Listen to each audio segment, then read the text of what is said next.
मेरे ख्याल से सबसे ज्यादा कार्यक्रम किए हैं बेरोजगारी को लेकर, तो ये अच्छी खबर के तौर पर मैं देख रहा हूं। लेकिन आर्थिक असमानता, गैर बराबरी अगर बढ़ती जा रही है तो क्या ये शुभ संकेत है? संदीप जी, मैंने आपका जो आपने परिचय दिया स्टोरी का वो सुना बहुत ध्यान से।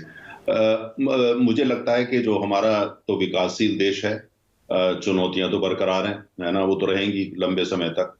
लेकिन कुल मिला के अगर आप देखते हैं चारों तरफ तो बहुत सारी अच्छी खबरें आ रही हैं। और खासतौर से जैसे जैसे कोविड का प्रकोप कम हो रहा है और कुल मिलाकर के दुनिया की जो हलचल बहुत ज्यादा थी उसमें थोड़ी सी नरमी दिखाई दे रही है। और इधर तेल की कीमतें भी थोड़ा सा कम हुई हैं पिछले कुछ सप्ताह में। तो कुल मिलाकर के मैं तो चारों तरफ देखता हूं तो मुझे तो काफी अच्छी खबर नजर आती है। और नजरिया होता है, एक व्यक्ति जो है कौन सा चश्मा पहना है इस पर डिपेंड करेगा। लेकिन जो दूसरी आपने बात करी कि भाई थोड़ा सा दूरी बढ़ रही है या गैप बढ़ रहा है, वो लोग जो थोड़ा एफ्लुएंट हैं या वो लोग जो ज्यादा प्रिविलेज्ड हैं और वो लोग जो कम प्रिविलेज्ड हैं उनके बीच में इसमें कुछ सच्चाई है। कुछ राज्यों में ये ज्यादा है, कुछ राज्यों में कम है। लेकिन ये इसकी ओर जो है सरकार भी बहुत ध्यान दे रही है। हमारी सरकार तो 24 घंटे काम कर रही है और आपने देखा कि तमाम और लोग भी इस बात पे काफी ध्यान दे रहे हैं कि असमानता जो है वो जो है इसको किस तरीके से हम एड्रेस करें। और इसी के लिए तमाम सारी स्कीमें जो सरकार लेके आती है, जहां पे आपको वो नंबर जो आपने गिनाया नंबर्स में रिफ्लेक्ट नहीं होता। जब मान लिया आप जो है वो 80 करोड़ लोगों को खाना प्रदान कर रहे हैं या सब्सिडी प्रदान कर रहे हैं या अन्य तमाम तरीके से उनको सहायता दे रहे हैं, वो भी पैसा ही है, उसको भी हमको नजरअंदाज नहीं कर सकते। वो जो आपने राशि बोलते हैं, जो भी देखते हैं, उसको हमको जोड़ना पड़ेगा। दूसरी आपने ये बड़ी एक इंटरेस्टिंग आपने बात करी कि भाई 1% लोगों के पास देश की 65% वेल्थ है। मुझे समझ में नहीं आता हम इसको कैसे मेजर कर रहे हैं, क्योंकि जो अगर आप उठा करके देखिए, मैं आपको नाम गिना देता हूं। पीरियोडिक लेबर सर्वे से मैंने आंकड़े उठाए। नहीं, बिल्कुल, ये मेरे आंकड़े नहीं है। नहीं, मैं कोई बात नहीं, मैं किसी के भी आंकड़े हो जो मैं एक वैज्ञानिक तरीके से अपने तर्क दे रहा हूं आपको, आपसे स्वीकार करें। नहीं, ये सरकार के आंकड़े हैं दरअसल, ये बात चिन्हित करना जरूरी है। नहीं, सरकार की एक एजेंसी के आंकड़े। हाँ, तो बात तो वही। हाँ, नहीं, बात वो नहीं होती है। ऑटोनमस एजेंसीज होती है, उनके अपने अपने विचार हो सकते हैं और हम उनसे असहमत भी हो सकते हैं, ऐसी बात नहीं है। हाँ। तो सरकार के विभाग के आंकड़े से भी हम असहमत हो सकते हैं। हमें लगता है कि उसके अंदर जो होगा, अब देखिए, जैसे ये मानना कि 1% के पास पैसा, क्या इसका कैलकुलेशन है?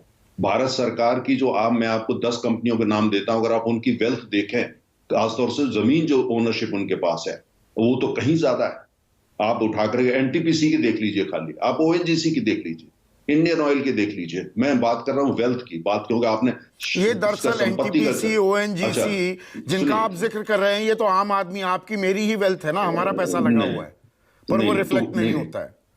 नहीं, वो रिफ्लेक्ट नहीं होता। दूसरी वेल्थ तो देखिए, आप अगर मालिक किसी कंपनी के, वेल्थ वो आम आदमी की ही होती है, क्योंकि वो देश में ही है। ऐसा नहीं कि कोई आदमी जो है, अगर संदीप चौधरी जी कल बिलियनर हो जाएं तो क्या आपका खाना बहुत बदल जाएगा क्या? वो पैसा तो आप बैंक में ही रखेंगे, वो पैसा तो देश के काम ही आएगा ना। जो भी आप वेल्थ जनरेट करेंगे, 50% लोग नरेंद्र भाई 5,000 रुपए से कम कमाते हैं महीने में।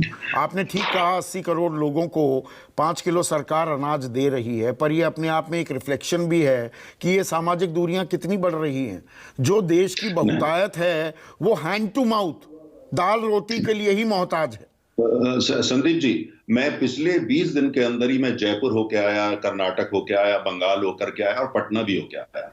देखिए, 2 चीजें होती हैं। एनेक्डोटल में आप कहेंगे आप एनेक्डोटल बात कर रहे हैं, लेकिन बात वो तो एनेक्डोटल है।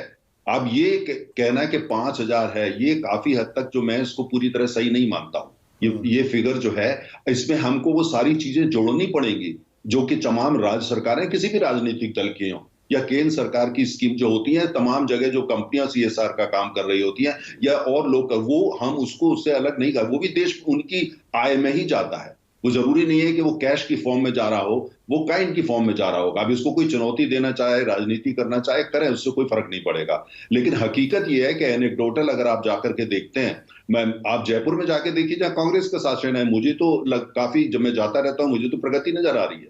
मुझे कर्नाटक में भी नजर आ रही है, मुझे दक्षिण के राज्यों में ज्यादा नजर आ रही है। मैं उत्तर प्रदेश का रहने वाला हूं, हमारी चुनौतियां उत्तर प्रदेश में मुझे दिखती हैं कि ज्यादा है थोड़ी। अन्य राज्यों के मुकाबले। बिहार में और भी ज्यादा, बंगाल में और भी ज्यादा, वर्ल्ड बैंक है ना। की उड़ीसा रिपोर्ट जाए है तो नरेंद्र भाई कि कोविड के दौरान, और मैं चिन्हित करके, मैं कोई डेटा को तोड़ मरोड़ कर कभी पेश नहीं करता हूं, वैश्विक स्तर पर 7 करोड़ लोग गरीब हो गए। इनमें से 80% भारतीय थे।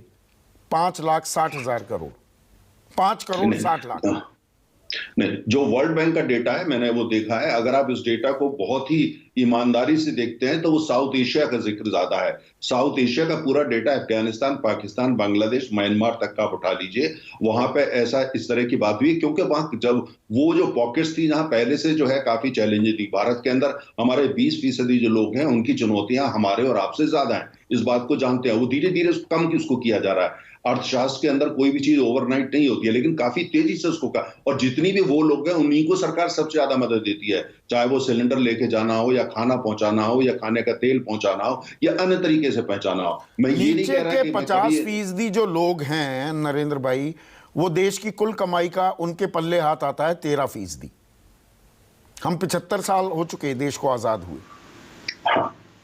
नहीं, देखिए बात सुनिए संदीप जी, अगर आप इतिहास उठा करके देख लेते हैं 1971 जब नरसिम्हा राव, जो बहुत ही बेहतरीन कांग्रेस के प्रधानमंत्री थे, मेरे ख्याल से कांग्रेस के सबसे बेहतरीन प्रधानमंत्री, जिनका ये लोग नाम लेना भी पसंद नहीं करते, लेकिन उनके बाद उन्होंने जो करा, जो रिफॉर्म्स आए, इकोनॉमिक चेंजेस हुए, और उससे पहले अगर उसको करके देखते हैं तो ये तो बात रही है। लेकिन दूसरी तरफ अगर आप देखिए कि जो ये गरीबी कुल मिलाकर के जो प्रतिशत है वो कम हो रहा है। ऐसा नहीं कि हमारे टाइम में कम हो रहा है, पहले भी कम होना, 1971 के बाद, 91 के बाद से उसमें एक रफ्तार आई है कम होने में, और मुझे लगता है आने वाले समय के अंदर हम इसको और कम कर पाएंगे। आंकड़े जो नए आंकड़े सामने आ रहे हैं, 7 से 8 करोड़ लोग फिर से गरीब हो गए। आंकड़ा तो इस ओर इशारा कर रहा है। नहीं, ये देखिए कोविड के टाइम में विकसित देशों के अंदर के आप आंकड़े उठाएं, वो भी तमाम ऐसे आंकड़े आ रहे हैं। अमेरिका के आप आंकड़े उठाएं, जो दुनिया की सबसे बड़ी अर्थव्यवस्था है, वहां भी लोगों की इनकम कम हुई।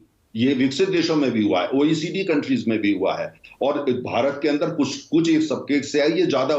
इसीलिए जो तो हमारी तमाम नई योजना है और ये आई है कि भाई हम ये पक्का कर रहे हैं कि कोई जिसको उसके अस्तित्व को चोट ना पहुंच पाए।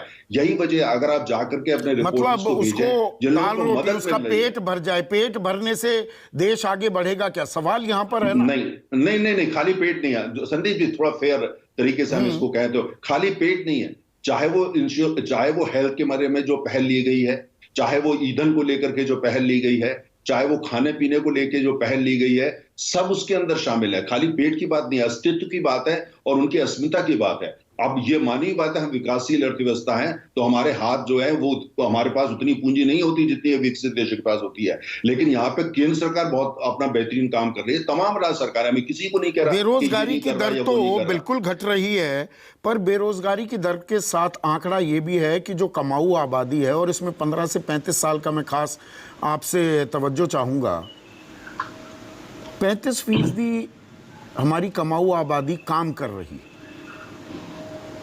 ये चिंता का सबब है क्या? और साथ ही साथ बेरोजगारी चाहे घट भी जाए, और आप मुझसे बेहतर शायद ये जानते हैं कि कोई 40,000 कमा रहा था, वापस उसको नौकरी चली गई, बेरोजगारी दर बढ़ी भी थी, नौकरी वापस मिल गई, पर वो 15 से 20,000 कमाकर काम चलाना पड़ रहा है। नहीं, देखिए कोविड के टाइम में ऐसी बहुत चुनौतियां आई हैं, कुछ राज्यों में ज्यादा, कुछ राज्यों में कम। आप दक्षिण के राज्यों में जाते हैं तो उन्होंने उसको, वहां थोड़ी चुनौती कम आई है। उत्तर के राज्य में जाते हैं, खासतौर से उत्तर पूर्व के, खासतौर से यूपी, बिहार, उड़ीसा, बंगाल, वहां जाते हैं, कुछ हिस्से उसमें मध्य प्रदेश की भी शामिल होते हैं, राजस्थान शामिल होता है, वहां ये चुनौतियां ज्यादा हैं। लेकिन जैसे जैसे अर्थव्यवस्था का विस्तार हो रहा है, हम लगभग $3.5 ट्रिलियन की इकोनॉमी पे पहुंच चुके हैं। हमारा मकसद क्या है, हम रोज उसकी चर्चा करते हैं, हम इसको कहां लेके जाना चाहते हैं। ये समस्या हल होगी। जो भी चैलेंज उसको, अब अगर आप उसको, आंकड़े ऐसी चीज होती हैं, अब मैं निकाल के लाऊं, मैं आंकड़े गिना दूं, यहाँ कुछ नहीं हो रहा, यहाँ कुछ नहीं हो रहा, तो आंकड़े तो ऐसी चीज। लेकिन अगर कुल मिलाकर के आप देश में जाकर के भ्रमण करके देखिए, लोगों से मिलकर देखिए, जमीनी हालात को देखिए, हम काफी तेजी से आगे जा रहे हैं। ये मैं नहीं कह रहा कि चुनौतियां खत्म हो गई, ये मैं नहीं कह रहा कि जो वो राज्य जहां पॉपुलेशन बहुत ज्यादा है, जिसमें मेरा घर, जो अपना मेरे होम स्टेट भी है, वहां चुनौतियां, जहां जहां आबादी ज्यादा है वहां ज्यादा है।